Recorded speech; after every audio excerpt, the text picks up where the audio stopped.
Hello everyone, welcome back to another live stream. Just making sure everything's working here. Okay. Perfect. Voila! I think we are live. I'm not sure. I'm always terrified every single time I do a live stream, and I'm hoping it's working. If you guys are in the chat, let me know if everything is sounding okay. I am still in my alternate set because I'm still working on the other room where I had my original set. There was a flood in that room when I was out of town a month ago, and it's almost back to normal, but it's still kind of a disaster, which is also part of the reason why I'm going live here today instead of actually doing a video on Agatha all along, because, well, I quite frankly don't have the time and or energy to edit right now. So we're going to be doing this all live. I have a few topics over here on the side for us to go over today. So that's a little preview of what we're going to be talking about. Just a bunch of different topics. Obviously, the thumbnail and the title is all about Agatha, which makes complete sense. We had our finale a couple days ago, and I've been just dying to talk about this show. I haven't been doing the weekly talks about this show because, again, I've been very busy, especially with how chaotic it's been at my place recently, and so I'm just dying to talk about this show. I'm very excited to talk about it. I'm also going to talk about briefly The Penguin, just because I have also been watching that show. I am caught up on that one. And Anora as well. Anora was the wide release this weekend, which I might clip that part out separately and make a video after this live stream is done. So if you're just here for Agatha, we'll get through all that first, and maybe you'll see another video for Anora later on down the line. But I will be talking about Anora because I did watch that a week or two ago, because it did release earlier in LA. I also watched this movie called MadS, which was a Shudder movie, which I heard rumblings about, this weird horror movie, this zombie-ish movie that was all essentially in one take. It's one of those like 1917 type things. I believe they shot the entire film in 5 takes, which is insane. I do want to talk about that briefly, and along with like all the other Marvel television updates and news. And I also have a tier list here. Oh, where'd it go? My tier list. There it is. Okay, I also have a tier list I'm going to be doing for all the MCU shows. I could have added Daredevil and all the Netflix stuff and, you know, all this other stuff onto this list, but I'm keeping it strictly MCU. And I'm also going to be talking about the upcoming slate of Marvel TV shows that are coming to Disney Plus later on here as well. But let's just jump right into this. Let's just go back to our main page, and we're going to be talking about Agatha first. So if you do see the little star up here next to the topic, that's how you know which thing I'm going to be talking about as the live stream continues. So if you're also watching this after the fact in the VOD, well, then you'll also be able to, you know, go to the time codes, which we're talking about each topic that you want to hear about. So let's just jump right into Agatha, and I will be getting to spoilers for Agatha. So if you have not seen this show, actually, before we get into spoilers, I kind of want to make a plea for people who, at least up until this point, haven't, you know, gotten to watch Agatha, or was, you know, skeptical of watching Agatha, that's, you know, it was maybe hesitant because why in the world is Marvel making a show about this side character in the, you know, the WandaVision show, which even WandaVision was just a wild swing. It was extremely popular and people loved that show, including myself, but even I was like, it's a little strange for them to go from, you know, what we've had here in the past to now an Agatha show, especially with how, you know, hit or miss the MCU has been in phase 4 and 5. But to anybody who is skeptical going into this season of Agatha, it's made by the same creators of WandaVision. And I think that should really settle any fears of going into this thing, because just like WandaVision, there is a really intriguing story and premise and wild swings that this show makes that WandaVision had the same thing with, where it is just very unique and stylistic and has great performances. And I think this show, even more so than WandaVision, when you rewatch it, there's so many things that the finale adds context to. As you go through the entire thing, you see how well written the show actually is because of how meticulous the writing was. And that is all due to Jack Schaefer, I believe, is the showrunner and was the writer of the original season of WandaVision. This really does feel like WandaVision season 2. And I think my brother was also in the same boat as a lot of people were, maybe I won't watch this show. I'm kind of, burnt out on MCU. MCU fatigue is a thing.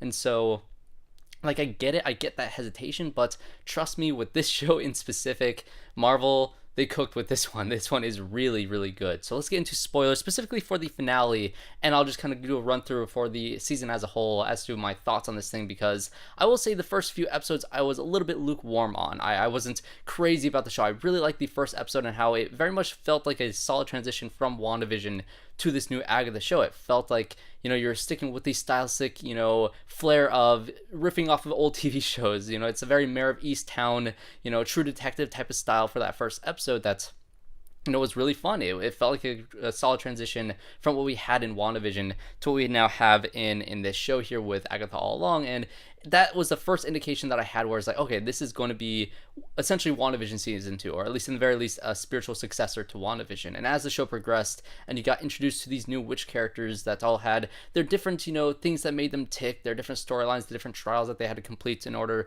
to complete their character arcs. I think the Alice character, which I think her arc, her episode was either 4, I think it was episode 4.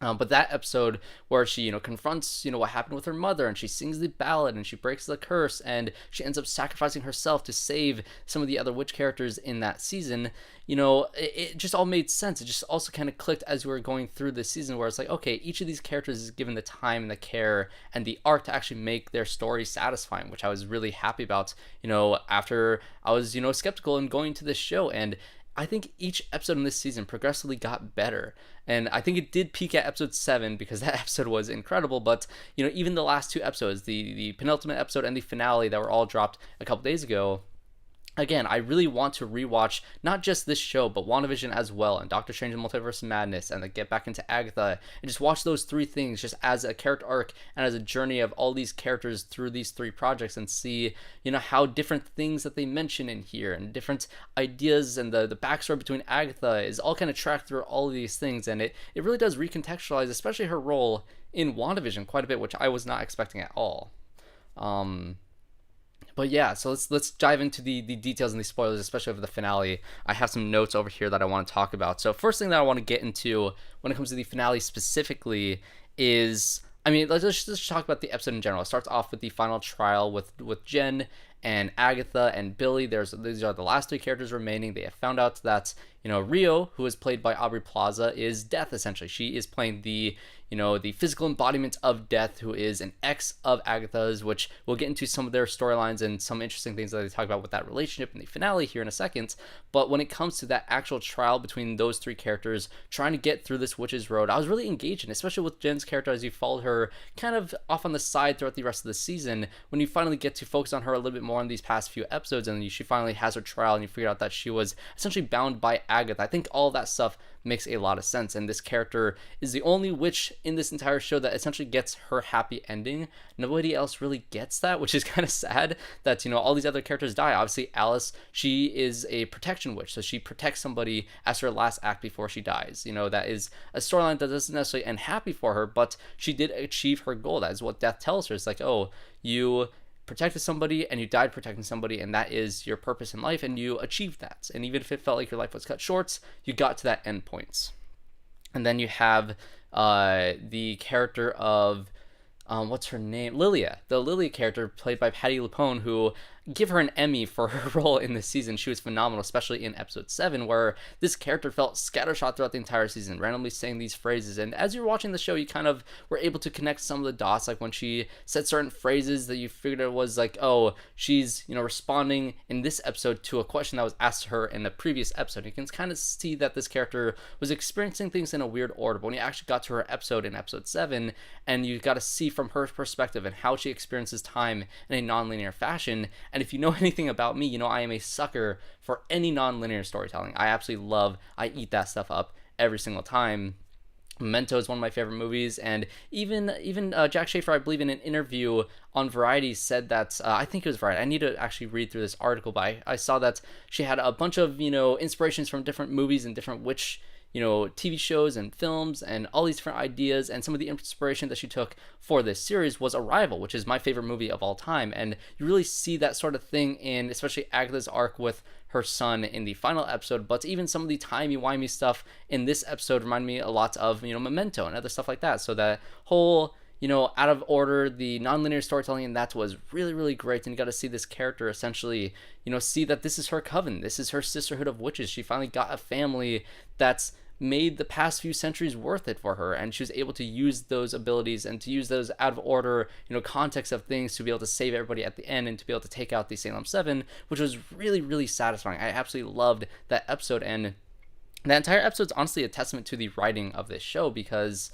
it's very hard to achieve something that is nonlinear and out of order. Like, there's a recent movie called We Live in Time starring Florence Pugh and Andrew Garfield that was just released in theaters, and that movie is also out of order. It's also a nonlinear storytelling, and I don't think that storytelling was necessary for that film specifically.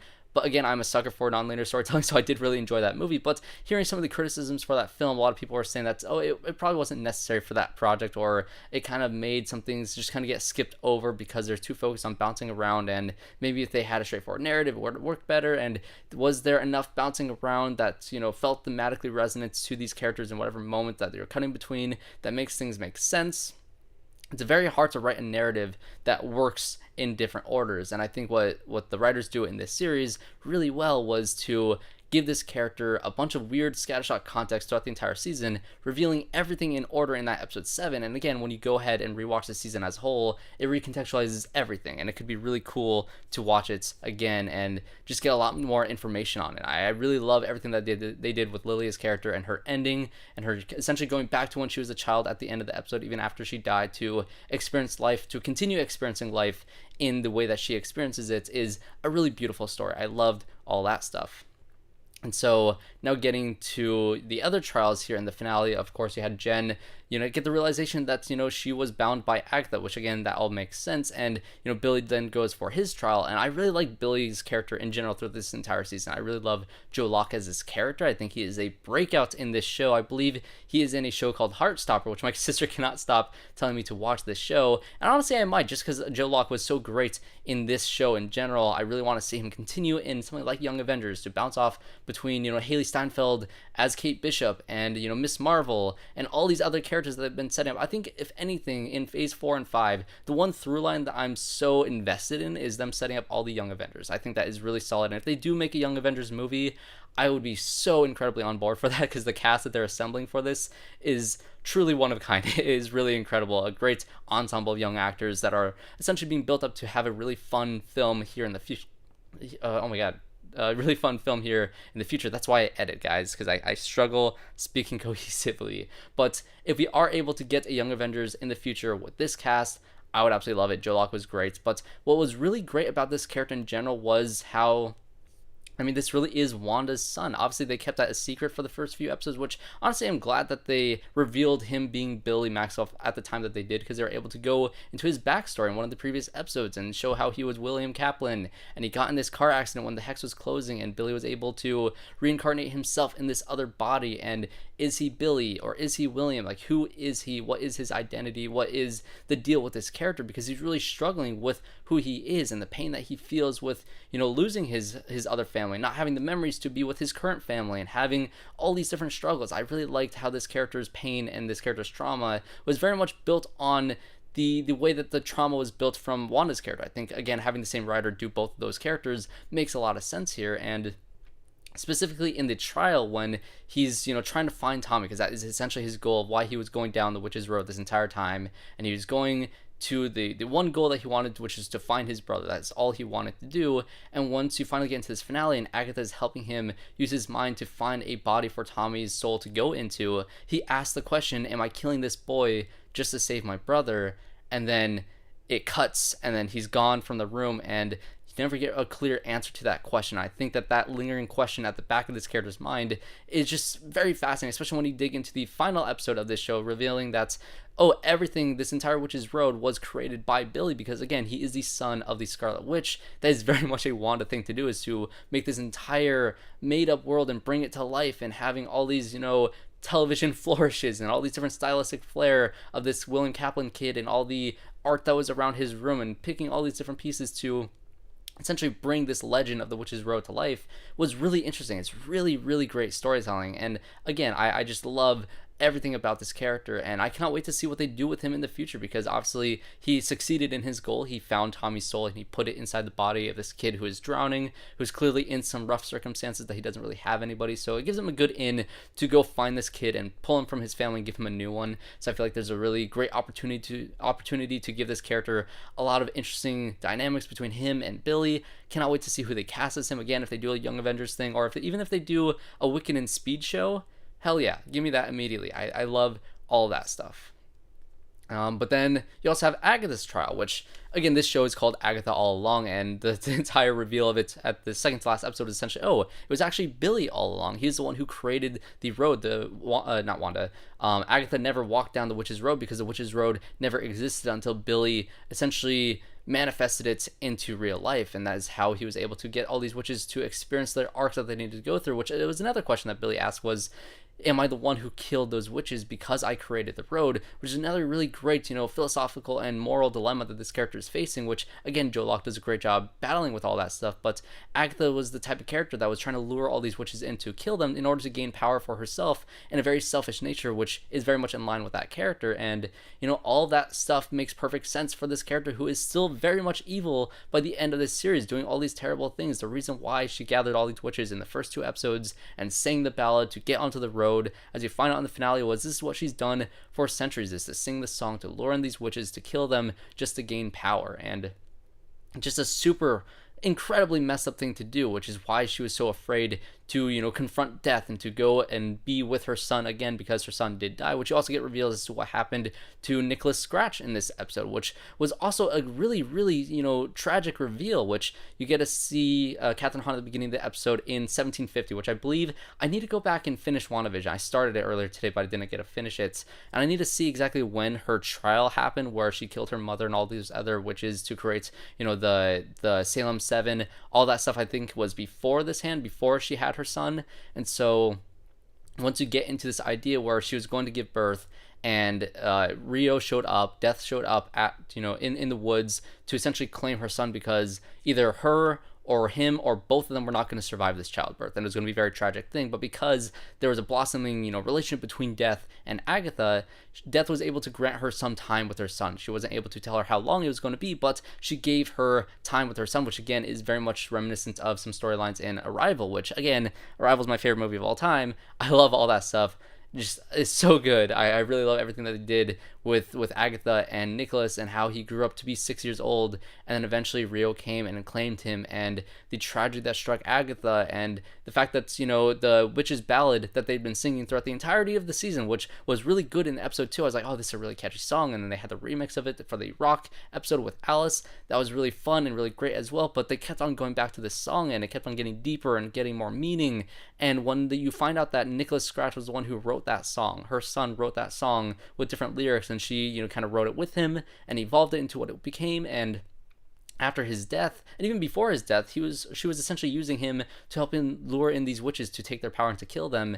And when he decided not to, that is when Rio decided to claim him claim this kid for her own, because he's moved on from Agatha, and she takes him, claims him to Death, and now Agatha has nothing, and she uses that ballad for centuries longer just to kill witches, essentially kind of tarnishing the name of her son in order to gain power, which is, again, a very tragic and messed up thing for this character to do. And that is why she feels so guilty by the end of that second to last episode and decides to sacrifice herself for Billy, because she sees a lot of her son in Billy, and she sees that same connection. Because another thing that was dropped in the last 2 episodes was the fact that Nicholas Scratch was also created with magic. It wasn't the type of thing where she actually, went over and had sex and had a baby in the normal traditional way. It's very much alluded to that she created this child through magic in a very similar way that Wanda did. And so that even makes some more things with WandaVision a little bit deeper, because why is Agatha going after the Scarlet Witch at first? I mean, she's trying to get power, but once Wanda creates these 2 kids, she thinks maybe I can use this power to resurrect my son. Maybe that is added motivation for her in that season of WandaVision. It just makes her watching over these other 2 kids as the babysitter in WandaVision just that much more tragic and interesting, and her motives just kind of evolve. And when you rewatch WandaVision, I feel like it's going to have a completely new context to it, which is really, really interesting. I honestly loved all the stuff that they added, especially in that finale. A lot of really interesting stuff there. And I also love the fact that Agatha's now a ghost. At the first time I watched the episode, I was like, that's a bit of a strange choice to make her just a ghost. Looks very Haunted Mansion-esque, but I think it does work. If you make a Young Avengers movie or a Wiccan and Speed show, and you have Agatha kind of being in the background haunting Billy the entire time, maybe he's the only one that can see her. That'd be really fun. I don't know, just have her be the comedic relief and have her be the guiding hand for Billy, and have her essentially help him save other people to be able to ease her own conscience, to be able to maybe complete her arc and embracing Rio once again and going to see her son finally in death. And I think that'd be a very beautiful arc for her to go down, because just from the beginning of WandaVision, being this evil witch, seeing her kill all these witches, going through all the trials and tribulations that she had, and just doing all the terrible things that she's done over the centuries, to finally reach the end of her arc and having Billy be the one to help her get there, and having that rivalry between Scarlet Witch and Agatha in WandaVision lead up to a point where now Wanda's son is the one helping Agatha move on from being a ghost, because that is what a ghost is. They are stuck on Earth because they have unfinished business, and in this case, she didn't want to confront her son yet, so that is why she used all that power to become a ghost instead of actually dying at the end of this series. And I really like that. I think it has so much potential here in the future, especially if they do a Wiccan and Speed show. I think that is probably what they're going to do. If they do an Avengers or Young Avengers, they are able to reunite with Vision and with Tommy and with Wanda by the end of that show, because obviously we had the Vision show coming out before then.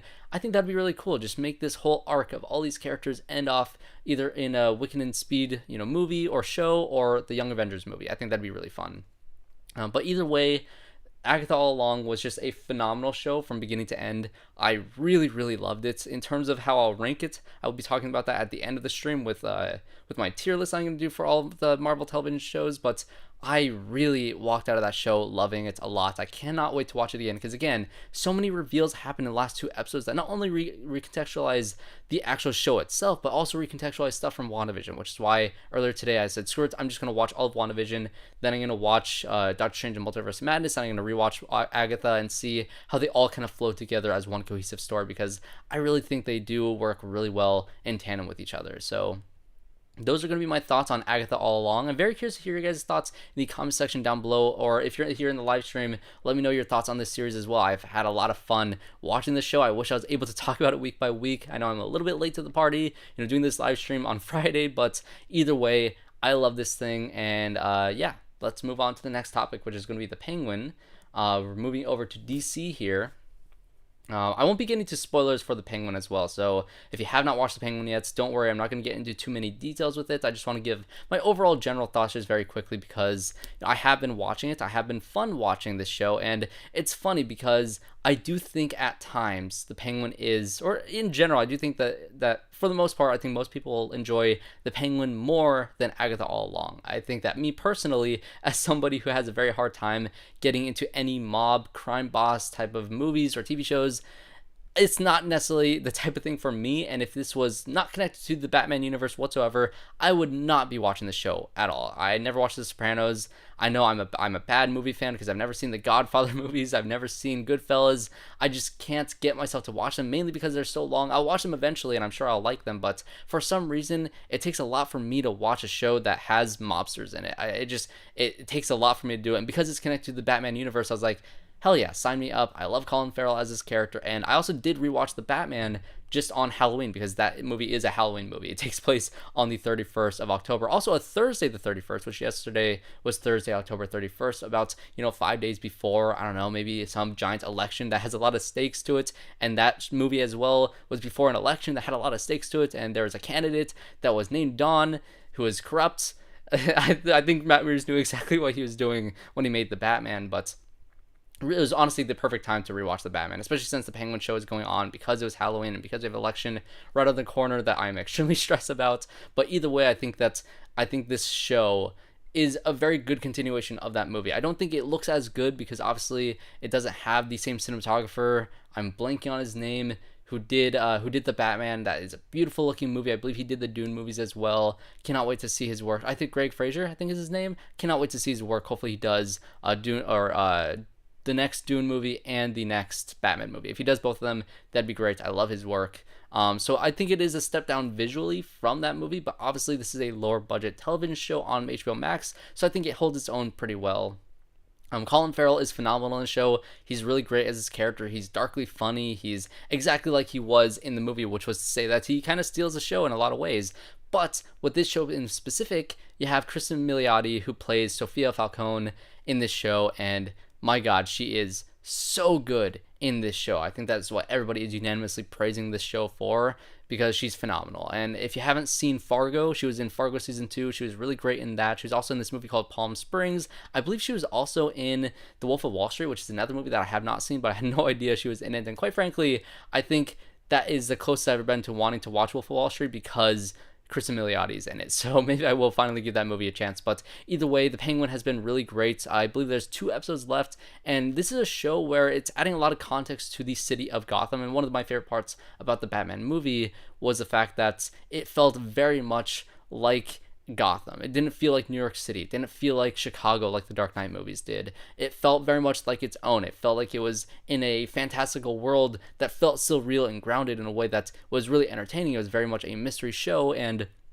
or a mystery movie, a detective story with Batman, which was really great. I love the tone and style of that. And so transferring that into a mob show with the Penguin, with the Falcones, and with the Maronis, and getting into all the details with that. Obviously they talk a lot about the Maronis inside of the movie, but you don't really get to see that. And casting Clarence, what's his name, is it Clarence Brown? I feel like I'm butchering his name, but either way, having him be cast as Maroni in the show and teaming up with Sophia, all this stuff is really, really interesting. I love the twists and turns that the show has had, and the kid who plays Victor in the Penguin show is great. I cannot wait to see what they do with this character in the final 2 episodes, and it's one that has an intensity to it that has been very entertaining for me. So I think that both Agatha All Along and the Penguin have been really, really solid TV.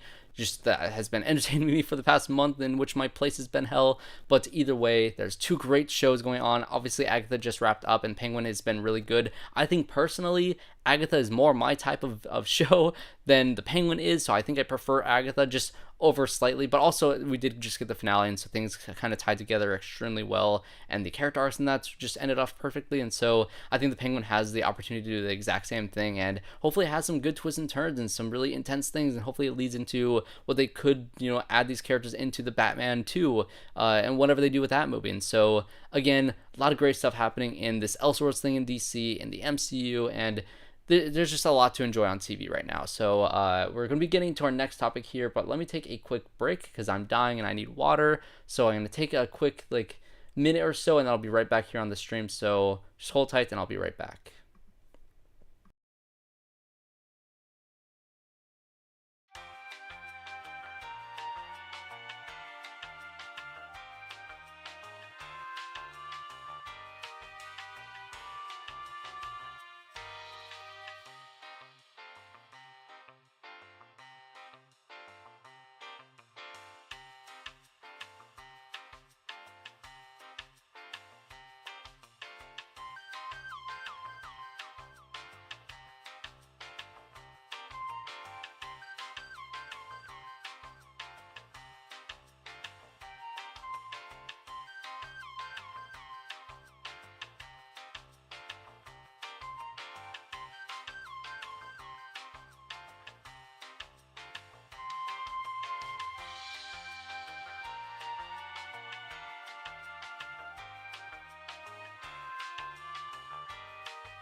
I just realized I never muted the music, or I never unmuted the music when I went on my break. So you guys have been just staring at a static screen with no music. I'm sorry. I'm still learning this live streaming thing. I'll be back in a second.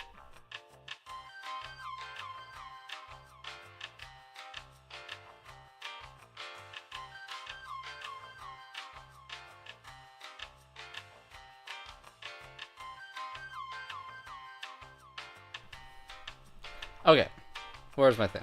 There it is. Okay, welcome back. Sorry, you know the great thing about doing these live instead of actually recording my video is I don't have to stress about make sure I word everything perfectly, because obviously I'm not gonna be able to word everything perfectly on my first try. I'm not gonna have to stress about doing a bunch of retakes on what I say with different takes and having to edit all together, which is great and all. But the problem is I don't live stream enough to get good at it. So I'm sorry for not playing the music there. But either way, let's just move on to our next topic here, which is going to be for a movie called Anora. I absolutely loved this movie. This movie is going to be a big Oscars contender, and I will try to avoid spoilers for this. I might get into like some slight details. I won't get into exactly what the ending of the film is, but I'll make some comparison to other movies. If you know nothing about this movie, I kind of went into it a little bit blind, which is a really great way to go into this movie. So if you don't want to know anything about this film, light spoilers for it, but I'm not going to get too detailed.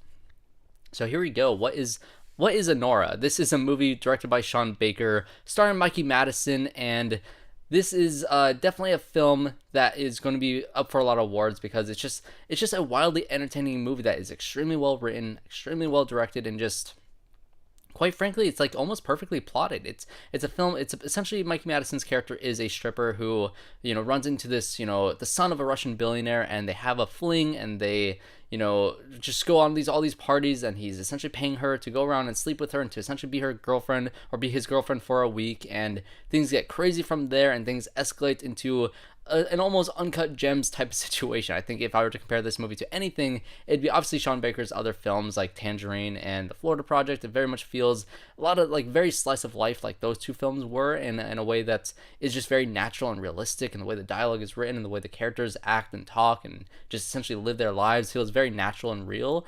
But then it has a shift into uncut gems territory, which is to say that everybody starts talking over each other, gets extremely stressful and chaotic and just unhinged for the last half of this movie. And what I really appreciated this film, I believe it's like almost 2.5 hours long, is it's really able to have a very slow beginning, have a lot of scenes where you're just kind of getting used to these characters and the way that they talk and the relationships between these two characters and how absurd the whole situation is before it gets even more absurd. And that turn that this movie makes the whole like first 30 minutes worth it, because the first 30 minutes I was like, okay, I don't really know the points of what the movie's trying to make at this point in the film. I'm entertained by it, but it just kind of seems like I'm watching these two people have this fling together, and it gets crazy and insane, and their romance essentially just a bit unhinged and a bit questionable. But at the same time, the way that Sean Baker presents these characters is not in a judgmental way, and I think that is the thing that I love about all his films, is he usually makes his films about people that in a lot of other contexts people will judge them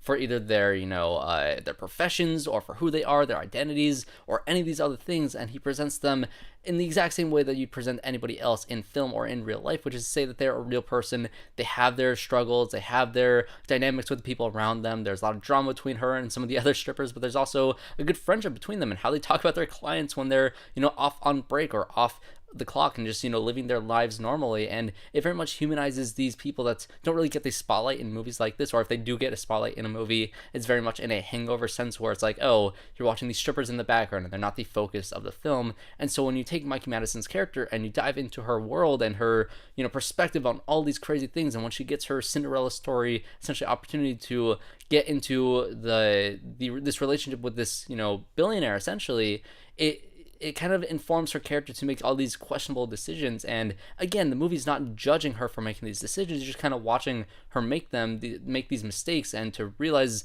essentially what is going wrong in this situation. But she's also a type of character that is a ride or die. Even if she kind of knows she's gotten into a sticky situation, she's not going to flee from it easily. She's going to fight back in any way that she can in order to preserve whatever this life is that she's trying to reach out for, because she's not a character who would get an opportunity like this in any other context. And again, things just spiral completely out of control in this film in the most entertaining ways possible, and the cast is phenomenal. I'm actually going to pull up the cast, as I I need to name them by name because I feel like I'd be doing a disservice if I didn't. And I'm sure they have very Russian names I'm not going to be able to pronounce, but I'm going to try. So let's look up Nora. Let's see. So obviously Mikey Madison is the starring character as Anora or Annie in this film. You also have let's see, who plays Ivan? Or is that the son? I'm looking at these pictures on IMDb and I'm not recognizing anybody. Either way, God, who was it Ivan? Mark Eidelstein? I believe he played the boyfriend character that she, eventually ends up marrying in Vegas and going on all these crazy adventures with, and the whole stressful situation all revolves around this guy. He's such a Weasley character, and I really hated him for a lot of different reasons, but also the fact that Mikey Madison's character was such a ride or die for him made perfect sense. I really loved how committed she was to this crazy situation. And then there's also this other guy in the film named... it wasn't Tauros. Tauros was one of the other characters that was kind of, I believe he was like a preacher of some sort that got tied into all this. His character was just ridiculous as well. There's also this guy named Garnick. I believe this actor, I'm not even going to try to say his name because I know I'm going to butcher it, but he was in some other stuff recently that was really good. I don't know if I can find it. Either way, all these other random people that you think are just going to be in the movie for a scene ends up being massive characters in the film, especially the main guy, which I'm struggling to find who he was. Give me 1 second. If you've seen the movie, please let me know in the comments. Who am I trying to find? It wasn't Alex. That doesn't look familiar. Maybe I need to look at the pictures. Give me a second here. I'm doing this a lot. This is usually what I do in my videos when I am, in between the cuts. If I'm trying to research it and I want to get information right, I'm usually scrambling through IMDb and struggling to figure out what in the world is what. And I cannot find who this guy is. This is going to be a struggle. Who is this? Yes, who are you? Is it Yuro Borisov? Yes, I think it's this guy. Yura Borisov? I'm probably butchering this guy's name, but what is his name in the movie?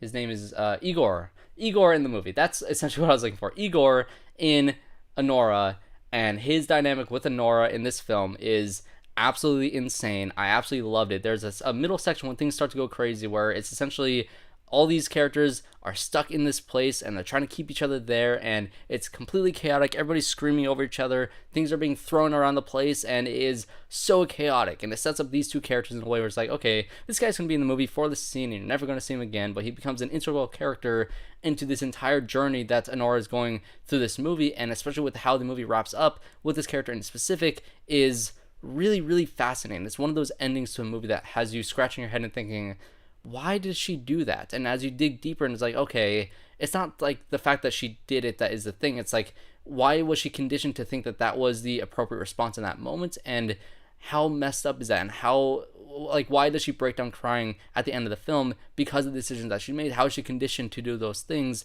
It's very fascinating to see her character make all these decisions as Annie, as this persona that she's created as a stripper, rather than being Anora, who is her true self. And it's a very interesting dynamic with this character that you can really dig down and deconstruct in a lot of really interesting ways. And I think there's probably so many video essays that are going to be made about this movie, especially when it comes to the writing of this character and especially the ending of this film, that is going to be fascinating to watch. And if I have a chance to watch the movie again, maybe I'll do one of those type of videos. Maybe I'll do a dedicated spoiler review specifically for that. But I don't think maybe I'm the person to be able to tell that story. I'm sure there's a lot of, female critics and video essay writers that are going to be digging into that are going to be much better than I am when talking about the context of this movie and her decision at the end of the film, which I thought was a very striking and haunting decision that she makes that was really, really fascinating to watch. And it was very uncomfortable in the best ways possible. And just her entire arc and her character in general was fascinating to me. And it really is a testament to Sean Baker's writing for this film because everything felt so natural. Mikey Madison didn't feel like Mikey Madison. She was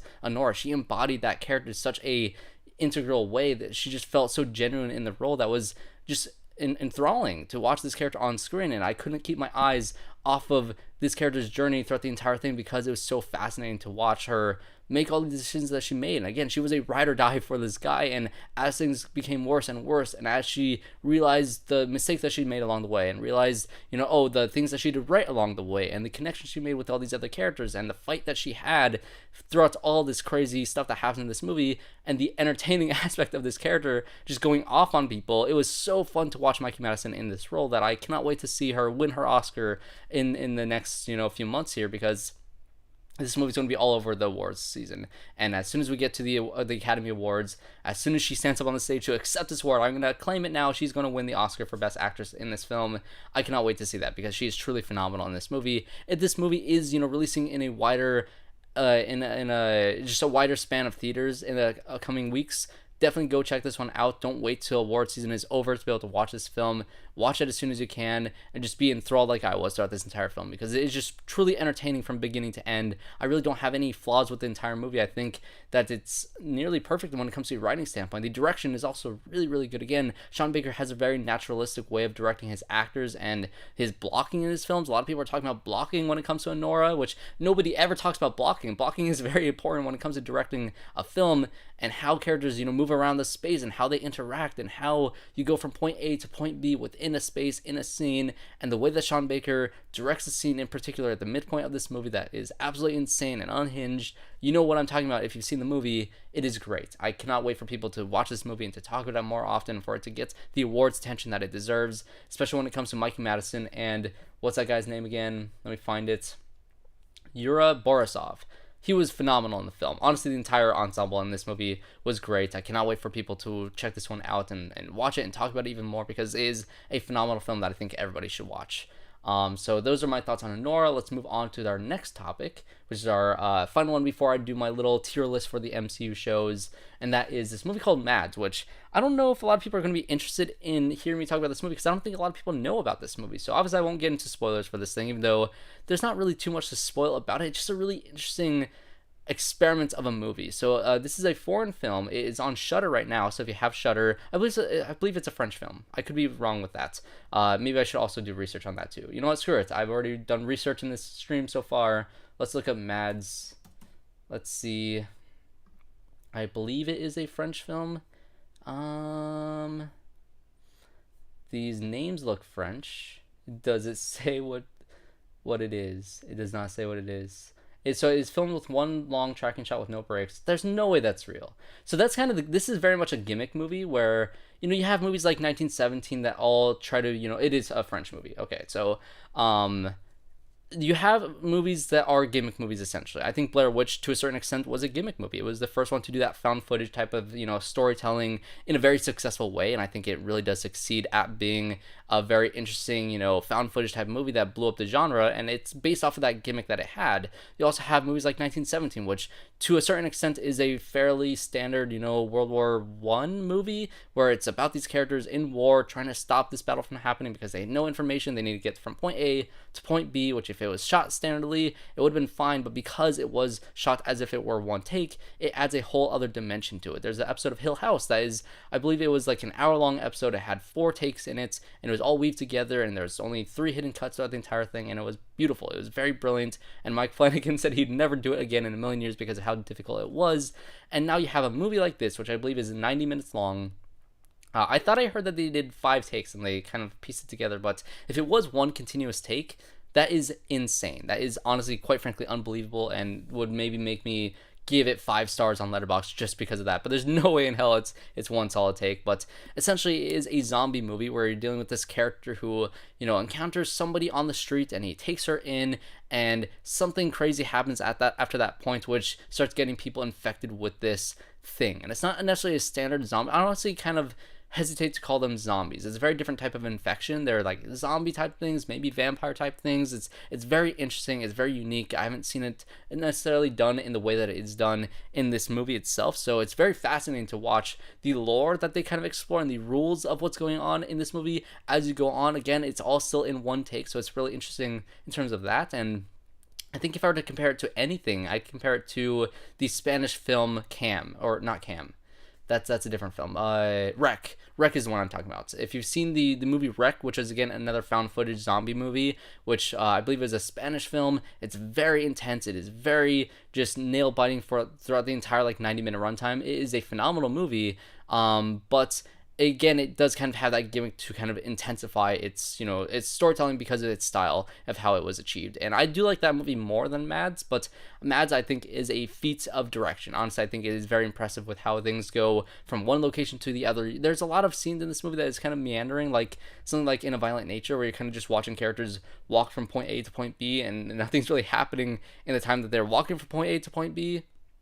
I mean, you have a lot of moments with these characters kind of doing their things, and you get just them being able to like freak out when they're turning with this infection and having the weird performances that they have, and you kind of bounce between different protagonists. You kind of follow one character for a little while, and then it kind of passes on to another character and you follow them for a little while, and it just kind of shifts perspective throughout the movie as it goes on, which is also another interesting idea that this movie has. I think the biggest flaw that I have for the movie is the fact that it doesn't really have a lead protagonist or a lead character or any character arcs that are more interesting than something like Wreck, because I was really engaged and invested in the characters of Wreck and wanting them to survive, versus this movie where I didn't really care about anybody to want them to survive. I was just more invested in the style of the movie and in the lore of what the movie is establishing for these infected people. And so it's a very interesting experimental film. It's on Shudder. I would recommend it to fans of genre. I was going to have this be my Halloween video. I was going to have this lumped in a video with VHS Beyond and this other movie called Azrael or something like that. I don't know. I had what's her name from Ready or Not. Either way, I was going to do a triple feature video on Halloween, but obviously I did not have the time to do that. But I did watch MadS, and I really did enjoy it, and I did want to share that one specifically because it's a movie that I don't hear a lot of people talking about, but I feel like it deserves to have its time in the spotlight because of how unique it is. So that is my thoughts on MadS there. So let's go into our final topic of our live stream, which is going to be that's the wrong picture. Ignore that. Marvel Television, which, actually, let's go into the upcoming slate first. Before I get into my tier list, I just want to briefly talk about, now that we have Agatha all along in the rearview mirror after that show has ended, they released like a 2-minute trailer for a bunch of their new stuff coming out in the next, year or so. And so I believe the only thing missing from this list is What If Season 3, which comes out in December. But besides that, we have this new Spider-Man animated show in January. We have Daredevil in March. We have Eyes of Wakanda in August, it says. Ironheart in September. Marvel Zombies in October. And in December, we have Wonder Man, which honestly, they never had a real, definitive announcement from Wonder Man. I knew they were shooting. It just felt like such an odd thing that was kind of happening in the background, which honestly was kind of how I felt about Agatha. It was a thing that was announced and people just kind of had it in the back of their minds, but nobody was really excited for it. And it has Yahya Abdul-Mateen II in it, and it also has Trevor Slattery from Iron Man 3 in it, which is very, very fun to see him in the little snippet that they showed in that trailer. And so I'm very curious about that one in terms of all these shows. A lot of them look really good. Ironheart looks pretty good. Daredevil looks great. I'm really crossing my fingers hoping it's as good as the Netflix stuff. The animated stuff I'm a little bit less excited for, although the animation style for Eyes of Wakanda was really cool. And to see that, I think it's like an anthology where each episode's about a different Wakandan going out to, reclaim vibranium from different places that were, stolen vibranium from Wakanda before. And so that seems like an interesting premise. The Marvel Zombies episode of What If was pretty cool, so making a spin-off series for that is kind of interesting. The Spider-Man show, I love the animation style. I'm curious about that one, but the Daredevil one is definitely the one that I'm the most excited for, with Wonder Man being the second most excited for, because that one I feel like has the biggest chance of being a surprise out of everything. Mainly because I know literally nothing about it besides its cast, and a brief thing about a guy with superpowers wanted to play a superhero in a TV show or a movie. Maybe it's interesting. I don't know. I'm curious about that. But let's get into the actual tier list of the movies that we have, or the shows that we have already gotten in the MCU thus far. So let's move over to our tier list. So let's go over. Okay. So let's rank these things really quick. I have them in order of the release, which when I was making this list, there's been a lot more MC shows than I remember there being. And quite frankly, I'm a fan of the Disney Plus Marvel stuff. I know a lot of people are hit or miss on some of these. I'm probably going to rank them in a way that you're probably not going to like. So let me know in the comment section down below how you would rank these shows. I am going to start off with the release order. So let's start off with WandaVision.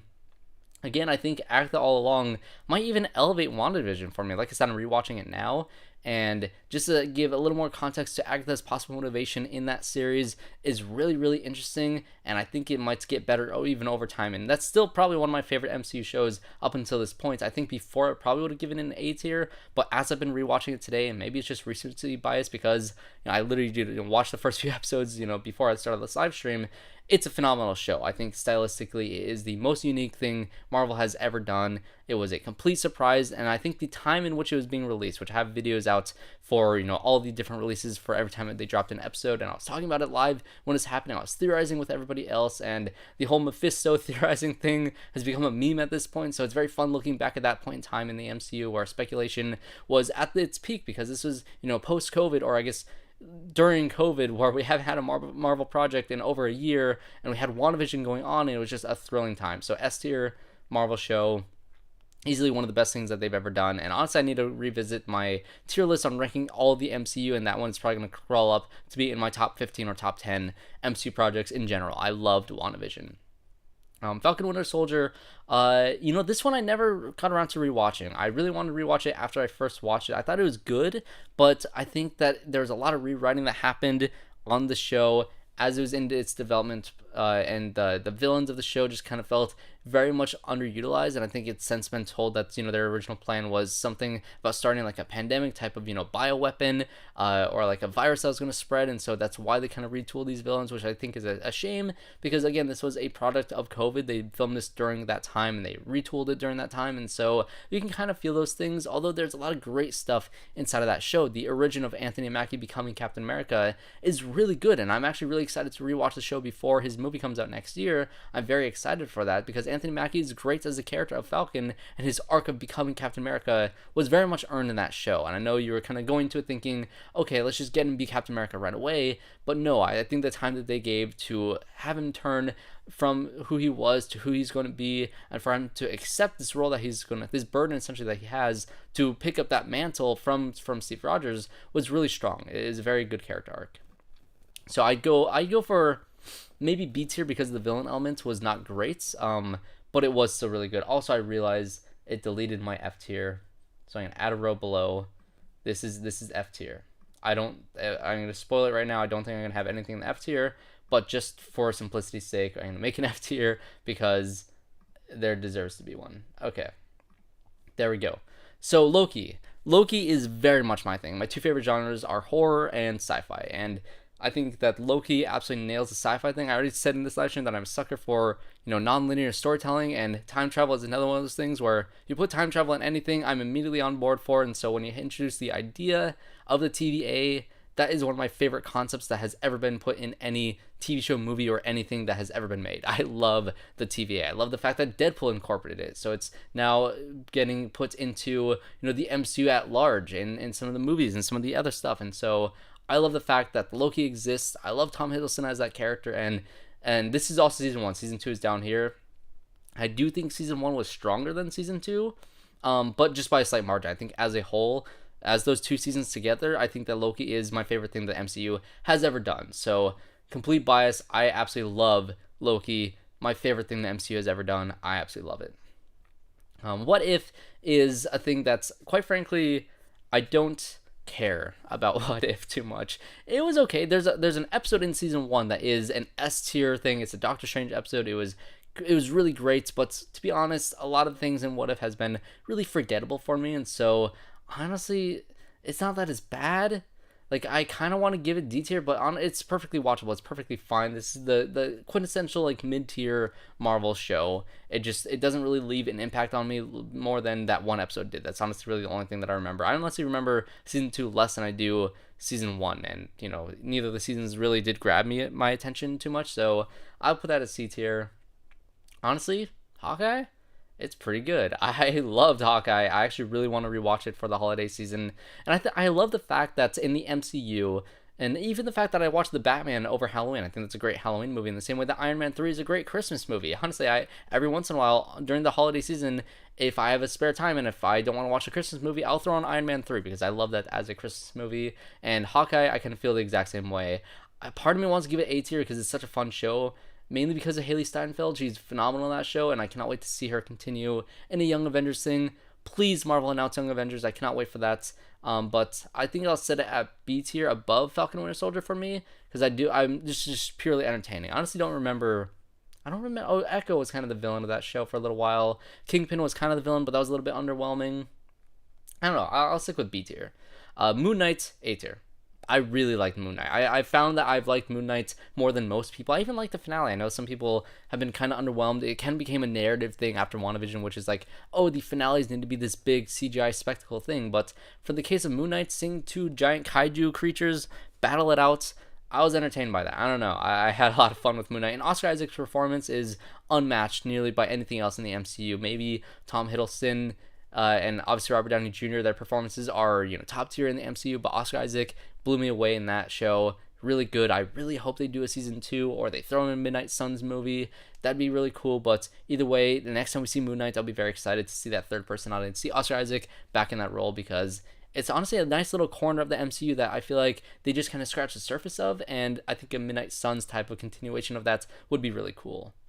Miss Marvel, I think I'll also put Miss Marvel in B tier. I don't know if I like it more than Hawkeye. I'd have to rewatch Hawkeye. I kind of want to put it above just because Iman Vellani as Miss Marvel is top tier casting. She embodies that character to a point where I think she's very much just as much as Miss Marvel as Robert Downey Jr. was Iron Man. She very much fits into that role. I have a very hard time picturing anybody else in that role, and I'm very glad that they went with an unknown actor, because then she can really make it her own, put her own stamp on the character, and just kind of make a name for herself using that character. And her role in the Marvels was so much better because of Miss Marvel. So I really love this character, and honestly I think the show is really, really solid. It felt very much reminiscent of Spider-Man Homecoming, which I also love Homecoming more than most people. I do think that show also had an issue with some of its villain characters, but some of the backstory and the history that it injected into that show and the culture it injected into that show was great. Top tier of B. Honestly, I think I convinced myself that it's better than Hawkeye. It's really good. Miss Marvel's great.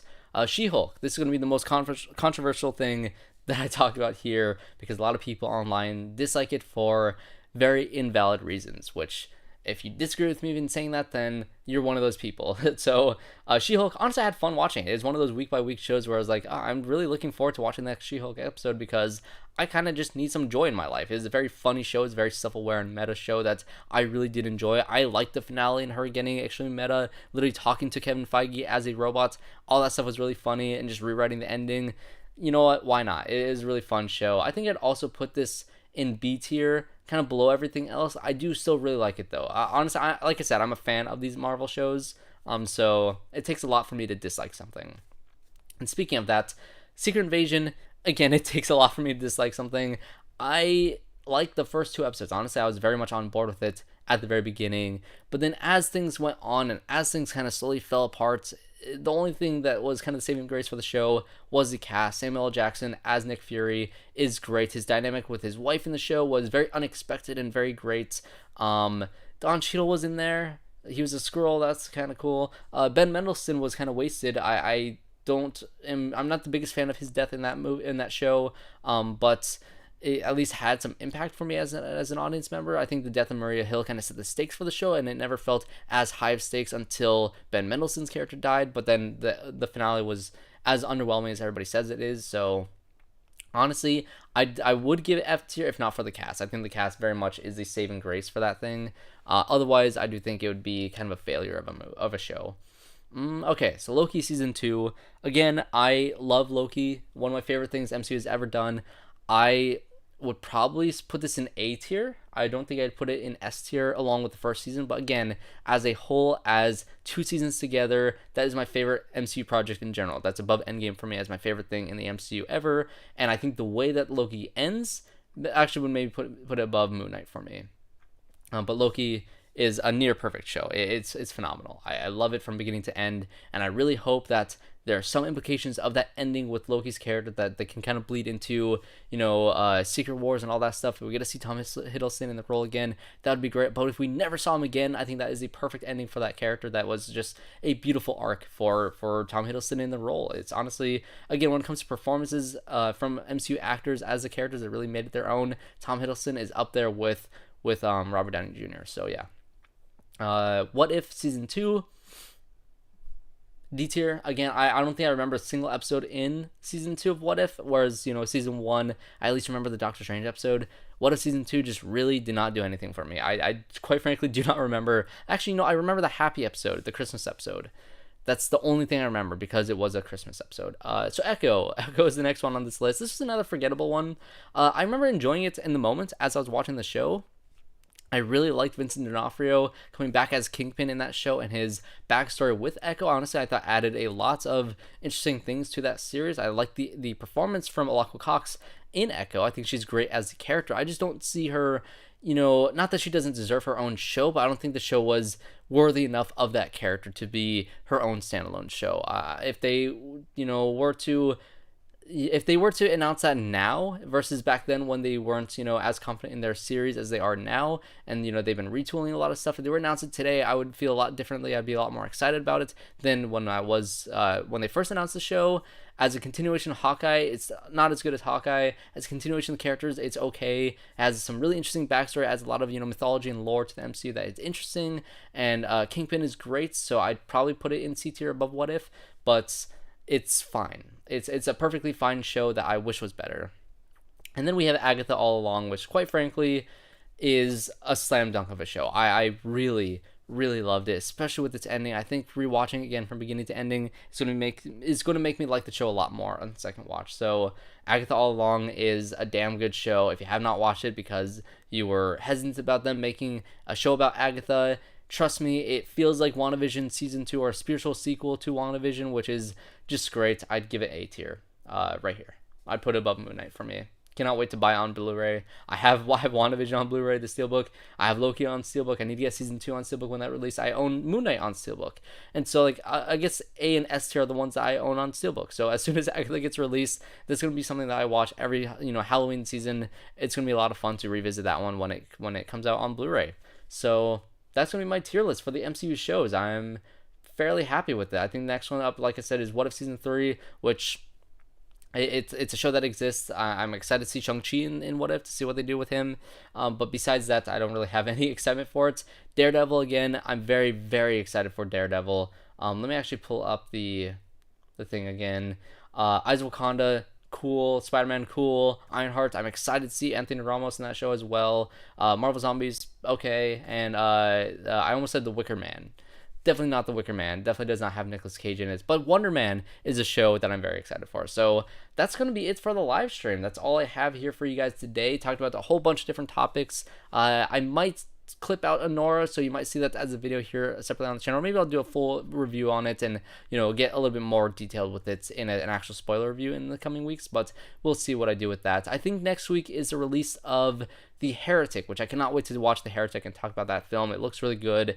I'm excited for that. Obviously horror does really well here on the channel, and so let's just keep up the genre stuff. I know Halloween is over, but it doesn't end for me because horror movies can span the entire year, and obviously we have Nosferatu in December as well. So stay here on the channel if you want to see more reviews just like that, or if you want to see me talk more about these MCU shows in the future.